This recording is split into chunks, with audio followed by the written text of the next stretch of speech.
নমস্কাৰ জনতাৰ কণ্ঠ অসম পঞ্চম আৰু অষ্টম শ্ৰেণীৰ ছাত্ৰ ছাত্ৰীসকলৰ বাবে এটা গুৰুত্বপূৰ্ণ খবৰ লৈ আহিছো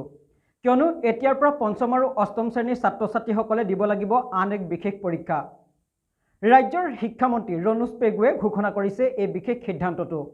এতিয়াৰ পৰা পঞ্চম আৰু অষ্টম শ্ৰেণীৰ ছাত্ৰ ছাত্ৰীসকলে দিব লাগিব এটি বিশেষ পৰীক্ষা যিটো পৰীক্ষাত অৱতীৰ্ণ হলেহে পঞ্চম শ্ৰেণীৰ ছাত্ৰ ছাত্ৰীসকলে ষষ্ঠ শ্ৰেণীত আৰু অষ্টম শ্ৰেণীৰ ছাত্ৰ ছাত্ৰীসকলে নৱম শ্ৰেণীলৈ অৱতীৰ্ণ হ'ব অৱশ্যে অহা বছৰৰ পৰা নাথাকিব মেট্ৰিক পৰীক্ষা এই ঘোষণা কৰিছে ৰাজ্যৰ শিক্ষামন্ত্ৰী ৰণোজ পেগুৱে ৰাজ্যৰ শিক্ষা ব্যৱস্থাৰ কিছু নিয়ম হালহলনি কৰা হৈছে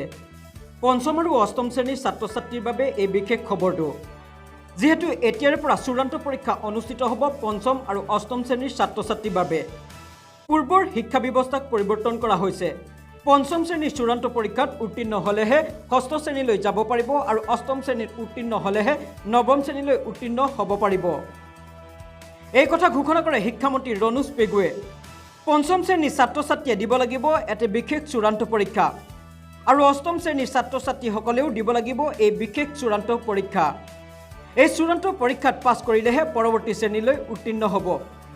উল্লেখ্য যে ফেইল কৰা ছাত্ৰ ছাত্ৰীসকলে 2 মাহৰ ভিতৰত আকৌ দিব লাগিব পৰীক্ষা আৰু যদি দ্বিতীয়বাৰৰ বাবে পৰীক্ষাত ফেইল কৰে তেন্তে পুনৰাই একেটা শ্ৰেণীতে পঢ়িব লাগিব এই কথা ঘোষণা কৰিছে ৰাজ্যৰ শিক্ষামন্ত্ৰী ৰণোজ পেগুৱে যেটো ৰাজ্যৰ শিক্ষা ব্যৱস্থাৰ কিছু নিয়ম হালহলনি কৰিছে